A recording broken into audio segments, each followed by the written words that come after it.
os meus comezos na escrita, no sistema cultural, no sistema literario galego, por canto que non teño estrictamente obra literaria.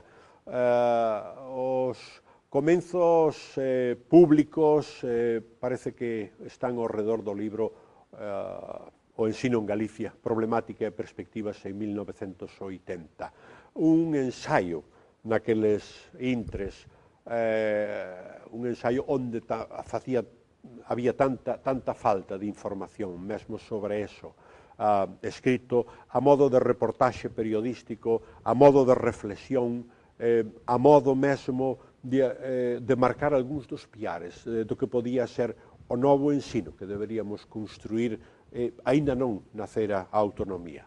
Diríamos que o meu inicio oficial e público na escrita en galego está aí.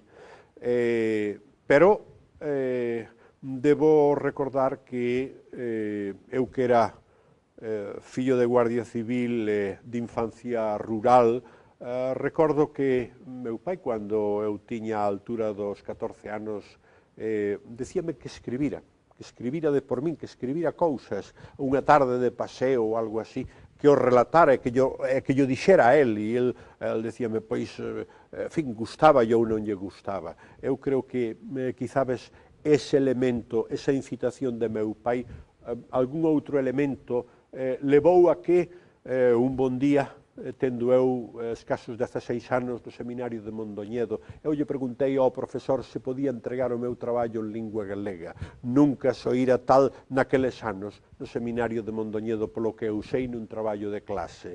Foi a materia, foi o curso de sexto, e foi a materia Historia da Arte.